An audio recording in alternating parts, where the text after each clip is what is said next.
morning, welcome to P&B Sports Show. I'm Aroko Tom.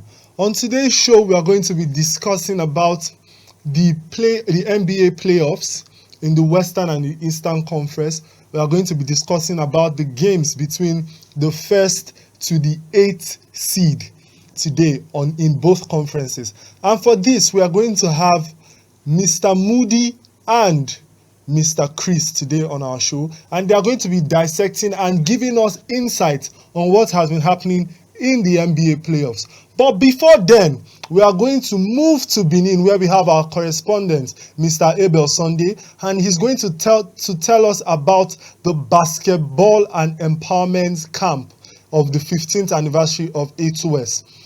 But, it's a basketball affair today. So based on the fact that it's a basketball affair, it's only right that we tune in to what is happening in Edo State, Benin City. But before then, we're going to go on a short break. So grab your teacup, sit tight, because P&B Sports starts now.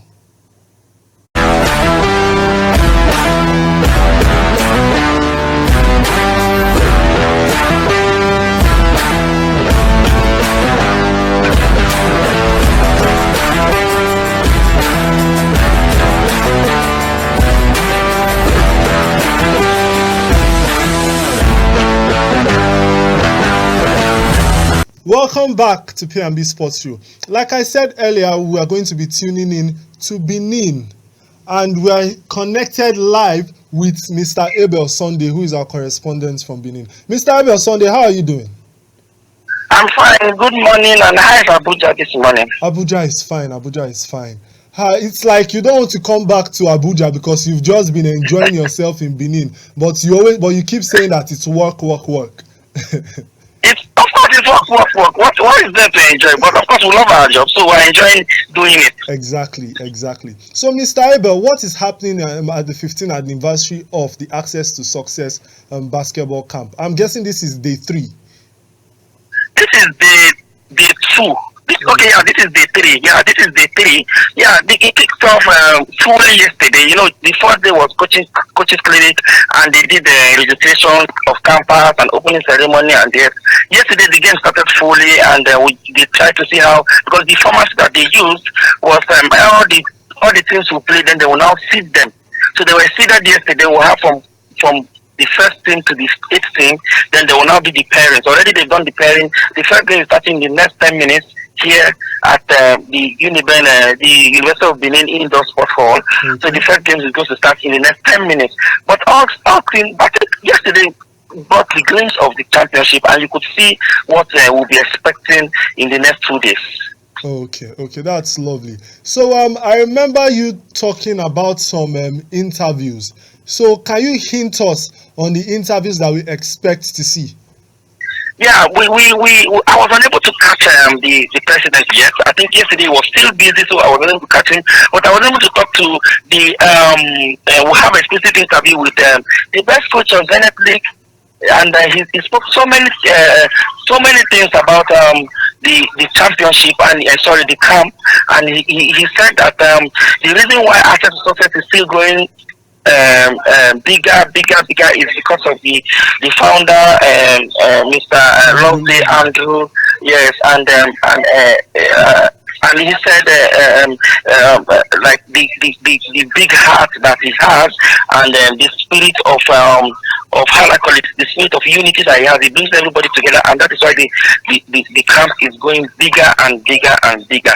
But all the same, I think I also spoke to the university, the sport director of the University of Benin, Professor Elvis Agbalaho, and he also speaks so much about the championship, the camp rather, and also he talked about their preparation for Nuga. And there was an highlight in that interview.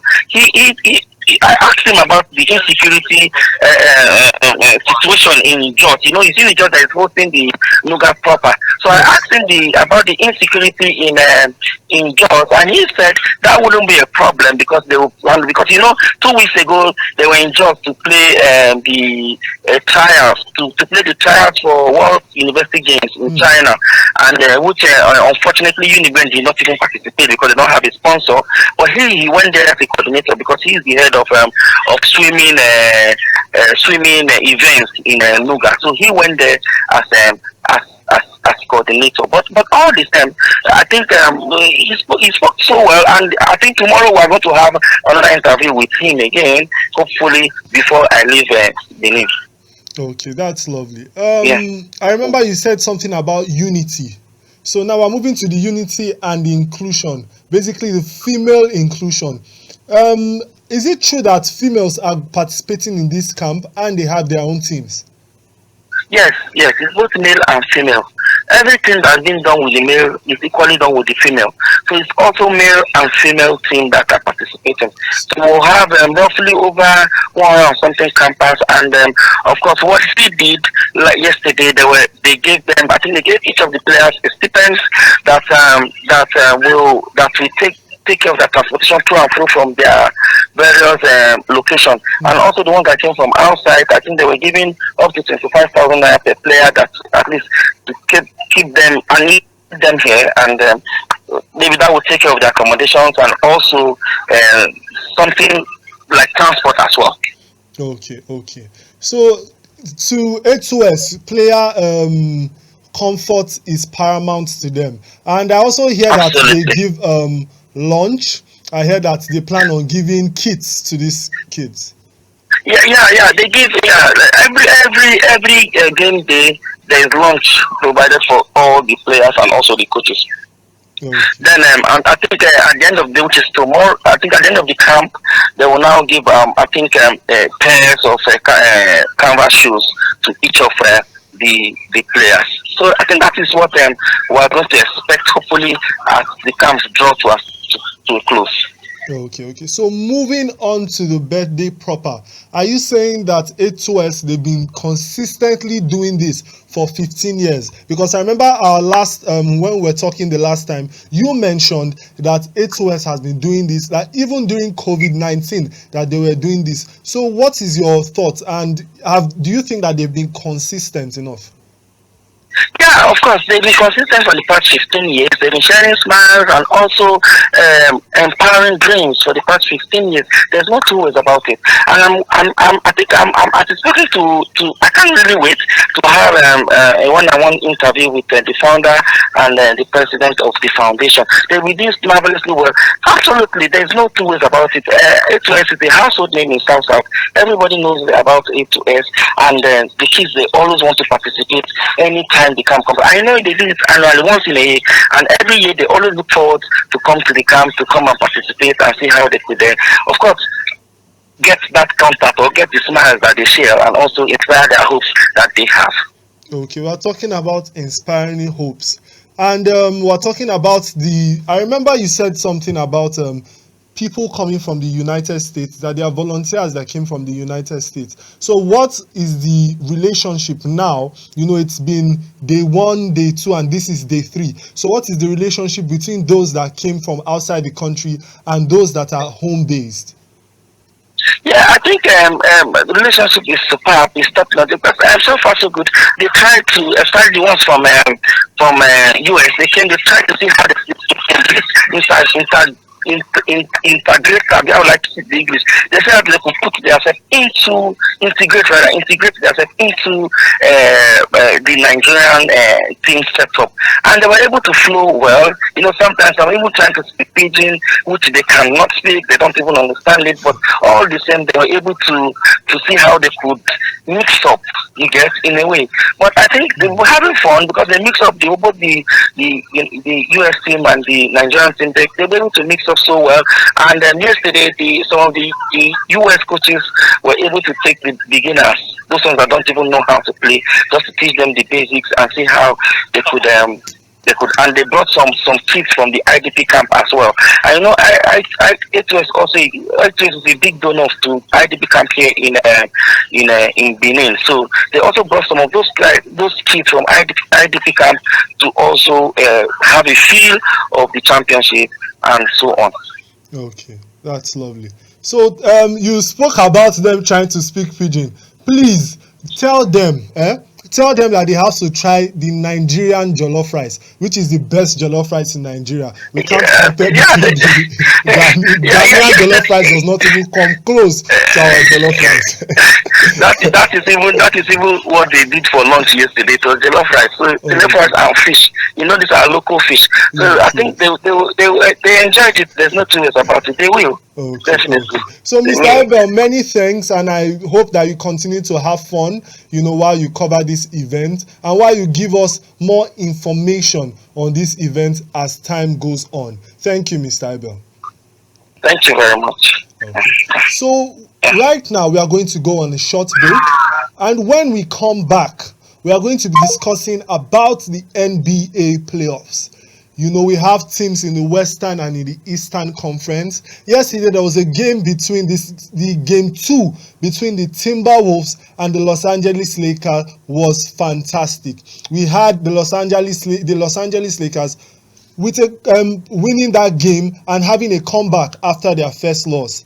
But for this, we are going to have two guests, which is, like I said earlier, from Abuja and from Delta State, which is Mr. Moody from Delta State and Mr. Chris from Abuja. So right now, we're going to go on a short break. So sit tight, grab your popcorn, because P&B Sports will be right back.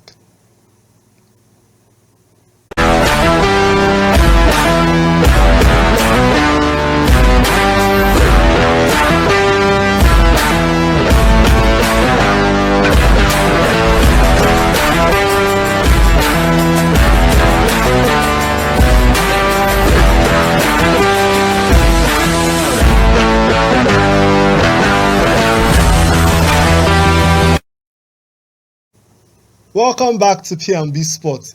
It was a wild day in the early hours of this morning as the Minnesota Timberwolves lost to the Los Angeles Lakers. And we are here to just talk about the NBA playoffs. And for this, we have Mr. Moody all the way from Delta on our show. Mr. Moody, how are you doing? Good morning. I'm fine. Good morning. Thank you for having me on the show. Well done, well done. How is the weather in Delta? It's plenty of rain. It's kind of moody. The weather is dull, like it wants to rain. Okay. Anyway, this season, so I'm not surprised. Okay. It seems like it's rained everywhere in Nigeria because everyone I've called from different states, they are like it's rained. So we are on the issue of the Los Angeles Lakers and the Minnesota Timberwolves. Wait. Before we go into that, tell me what you think about these playoffs and the matchups. I think this playoffs, in a very long time, these matchups have been very unpredictable and it's very, very exciting. You really don't, apart from a few matchups, like the OKC and the Memphis Cavaliers and Heat, I should say the other matchups, man, you can't really definitely see which way one is going. Like you can see the matchup between Denver Nuggets and Clippers. That looks like it's going to be a very long, exciting series. Both games have been very tight. It has gone down to the wire to the last second. Even like just this series, if you watch the second game, Yeah. it seems that really it looks like it's going to be a very tight and long series. Okay. So we have, like you mentioned, the second game between Minnesota and Lakers. So we're moving into the Western Conference. The Western Conference has the likes of Houston Rockets, Minnesota, Golden State Warriors, and the likes. And you can see that some people say that the Western Conference is, some people actually say that the Western Conference is actually stronger than the Eastern Conference. What is your opinion on that? For the beats, man. When you see the regular, when you playing, you will tell, for by 1.5 to 3 games of movement in the regular season. Okay. Really no debate there, the way we do, all the respect. Well, apart from a few teams, Cavaliers, Celtics, and Knicks, the other teams were, it wasn't as competitive as the Western Conference. So I agree. It's the Western Conference has been the conference to really say, okay, we do doing. Okay, that's lovely. That's lovely. Moving to the Minnesota and the Lakers game, what is your opinion on the first game between these two teams? Which two teams? Sorry, come again. Minnesota and the Lakers. What is your opinion on their first game? Well, like I said, before the series started, a lot of us thought, okay, Lakers were going to really maybe steamroll the Minnesota Timberwolves. But after the first game, that Minnesota came out below Lakers on their own court with, I think, 22 points. Yes, it was So 117-95. Yeah, so I think this last time game was a must win for the Lakers. But I watched the whole game, and even at that, I don't think Lakers have really played well. They didn't really shoot the ball well, so that's why you saw the game. I think it was 98-87. So it's a game that I don't think the Lakers have still gotten clicked yet, especially on the shooting end. As expected, they ramped up their defense, and then Minnesota didn't really shoot well. But I didn't expect them to shoot the way they shot in the first game because they made 22 3-points. That's the franchise record. So it's not every day you shoot 22 3-points as a team. So after that first one, I knew yes, there was going to be at least they were going to slow down on that end. If you watch the game, this guy was, I think the game plan works for Lakers. It's just that this guy, Anthony Edwards, was the main man. They made him focus on him to be more aggressive. And if you look at the game, he had 22 points. Yeah. He had no assist at all. I think the Lakers can live with that. Like the first game we had Nas Reed, you had Anthony, Michael Conley Jr., Anthony Edwards. It was a very balanced approach from the scoring end. But I think this game, the Lakers will want to take this approach to the next game, but probably want to shoot better. Okay. Talking about shooting, we have a player like Luka Doncic on the Lakers team. And the Lakers, you can see that it seems like they are depending more on Luka than on LeBron. So what is your opinion on the way Luka has been playing so far, if you compare his play between the first and the second game? No, about the first two games, Luka has played really well. The first game, he played very well. It's just that, the supporting cast didn't really support him. And even this game, he played very well. Now, the thing with Luka is that, Luka saw that this is the ball. He wants the ball to operate. He needs the ball to be effective. That used to be LeBron's role. But as LeBron has put that he's 40 years, he's in his 22nd season, LeBron has taken a step back and like, okay, you know what, do it. LeBron can play off the ball. So LeBron understands. That's the thing. That's why that speaks to his greatness. He understands teammates and understands when to take charge and when not to take charge.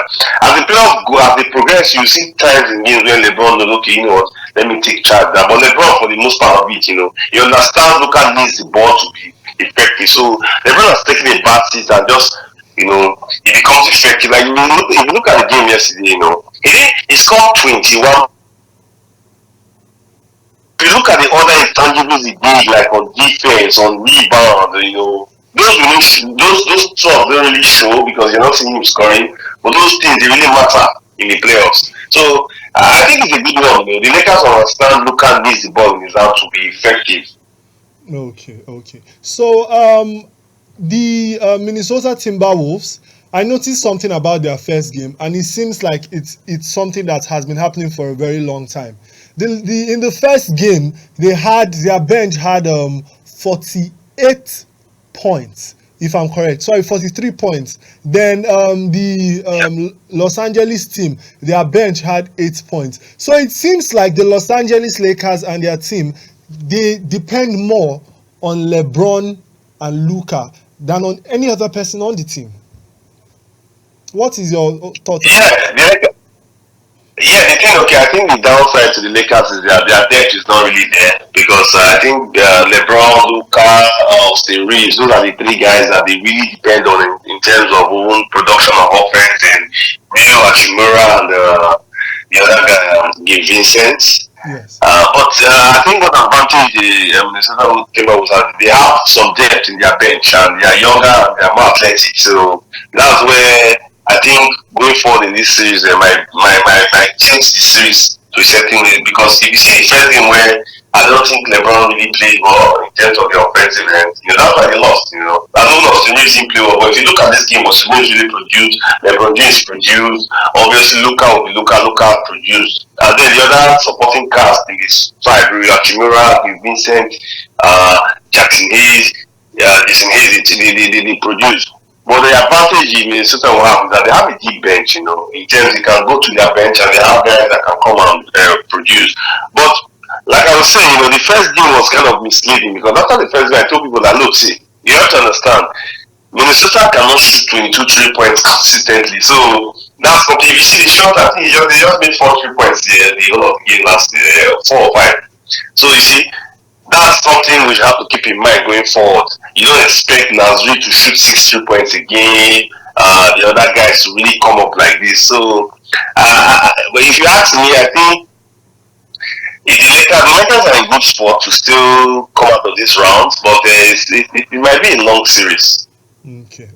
Talking about Nance Reid, I've noticed that he hasn't really been consistent with the way he has been playing, and he has been playing somewhat of a supporting cast to Anthony Edwards. But yes, Anthony Edwards has been able to prove himself. I remember in the first game where he gave he scored a 3-point and he actually on Luka, and he brought out the spider and he brought out the web with his fingers, and he ran back. And it seems like in the game 2, Luka actually had somewhat of a revenge, and when he was going to his bench, he was like, yeah, I spoke to the Minnesota bench. So what do you think about this rivalry?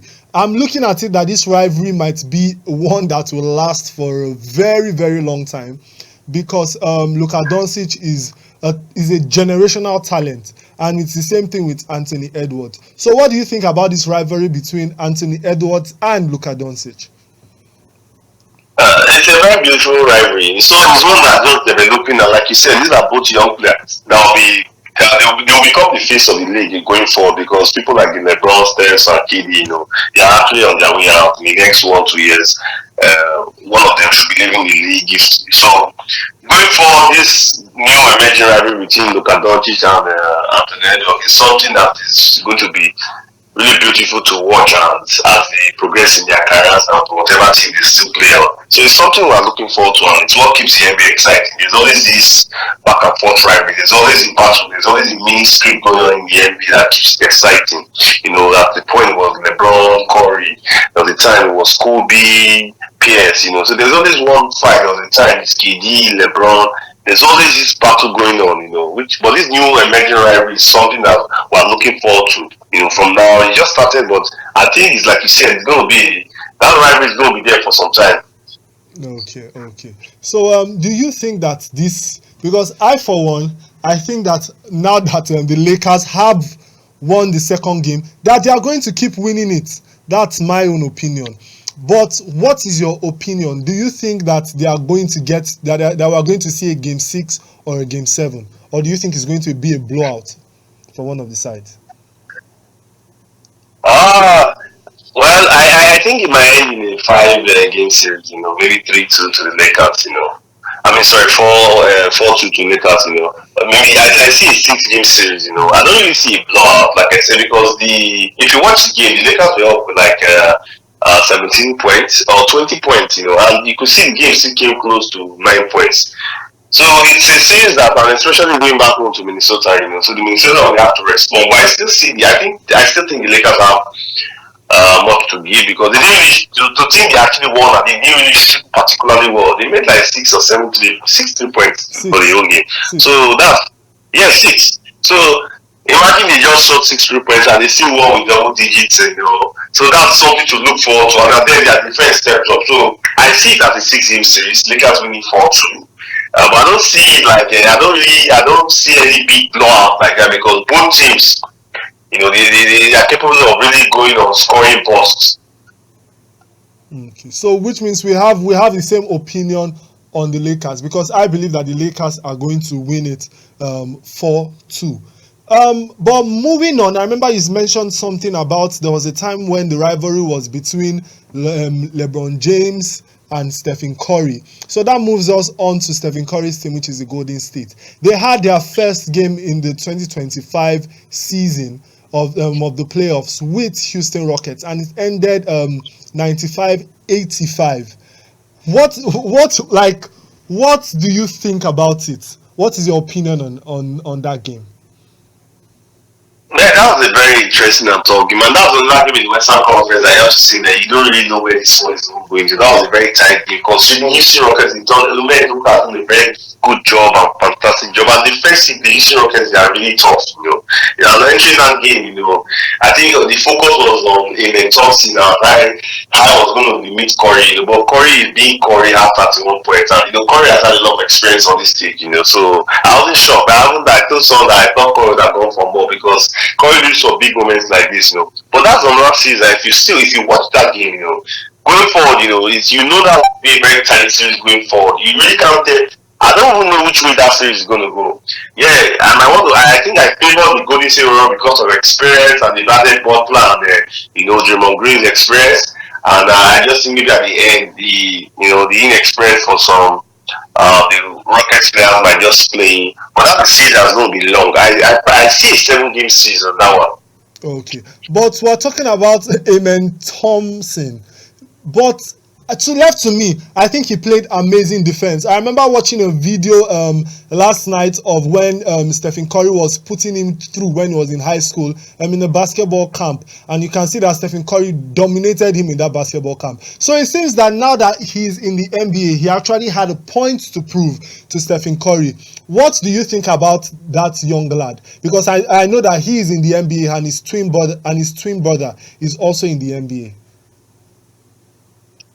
Yeah, Amen Thompson is a really fantastic, amazing talent, and it's always like that, when you meet up, people that, got there before you, there's always a point, like big little brother, big brother point, so you always want to prove a point to them, like, I'm here now, and it's my turn, so it's going to be like that, and Amen Thompson, like I said, is a very talented, athletic person, and that's why I say, on this series, it's going to be a really, really interesting matchup between those two. Okay. The likes of Jimmy Butler being on the Golden State now. Jimmy Butler rightly said something. He said when you give he said something like when you give the batsman, he was referring to Stephen Curry, the ball, that he shoots it and he doesn't miss. He said something like that in his post-match interview. So what is your opinion on the Jimmy Butler and Stephen Curry synergy? Yes, he said that that the batsman comes out of nowhere to make the basket. So what is your opinion on the Jimmy Butler and the Stephen Curry synergy? Yeah, it's a very good synergy. I think it's one trade that actually revived the Golden State season. If you notice, the first half of the season, Golden State, they were really having a bad season. A lot of us thought like if they go like this, they won't make the playoffs. At the point, they were far, far, far from it. But with Jimmy Butler coming into Golden State, he gives them another dimension, because Jimmy Butler on his own is someone that can create up his dribble, his defense. On his own, if you put Jimmy Butler in Golden State without Curry, that's a threat. Because we saw what he did with the Miami team. With people like Tyler Hero that can't really shoot as much as Curry. Then you now mix him with Draymond Green. So it has given the Golden State Warriors defense and has given them options. So he had Bam Adebayo to work with as well. Yes. So now when you think about that, so when you play against Golden State Warriors, they're a legit threat, because all the focus, yes, you can focus on Curry. But then there's Jimmy Butler that can go, and they don't call him Jimmy Buckets in the playoffs or nothing. It's not like he comes alive. He comes alive during these times, That's the thing about Jimmy Butler. Times like this is when he comes alive. You see him dropping 45, 40, 35. This is playoff. He's a playoff guy, So it has really opened up the Golden State Warriors. That's why there's a lot of optimism for the team and hope for the team to go far. And I think it's one of the reasons I see them taking out the Warriors. You actually see them taking out the Warriors? No, sorry, I mean taking out the Houston Rockets. Sorry. Okay, the Golden State Warriors. Okay, because I know, due to popular opinion, I remember there was a poll I saw on the internet, and everyone was like, Houston Rockets that they have nothing to take home. That no one thinks they are going to win any game. And then when you look at the likes of Alperen Şengün on the Houston team, what is your opinion on that young man? I looked at his game and my God, that guy has been mind-blowing. He has been fantastic on the post. He's not so big compared to other players, but he has been playing consistently well. The thing about the playoffs is things like this, because during the regular season there are lots of games, and because all the media you all hear of LeBron, Curry, KD, and all these guys. But when it comes to the playoffs, that's when you actually see some players, right? Like, well, this guy being, like you see, like you mentioned, Şengün. Şengün has been solid all year. In short, it's a major part of their success for Ime Udoka and the Houston Rockets, But now when you watch him play on the playoffs, on the nightly basis and on national TV, you see why it's so important to this Rocket success. Even in his first game, he had a very good game. He had a fantastic game in the first game, but Curry was just Curry and he came through. But if they are going to go forward for the Rockets, if they are going to have success to eliminate the Warriors, he's still going to have to play that very pivotal part in it. But then again, the other guys have to. I think supporting cast like their point guard, Van Vliet, and those guys, they have to step up, because I don't think they step up in the first game. The first game that they lost, those guys didn't really come alive. Like, it was just Şengün that was just the legit constant threat throughout the game. Okay. So now we'll be moving on to the Boston Celtics and the Orlando Magic. The Boston Celtics, in their first playoff game against the Orlando Magic, won them 103-86. And it was, a lot of people will say it was not a surprise, because some people will take the Boston Celtics as the team to win it all this in the 2025 NBA season. But before we talk about this topic, we are going to go on a very, very brief break. And when we come back, we are going to be touching and highlighting on this particular game. So sit tight, grab your popcorn, because P&B Sports will be right back.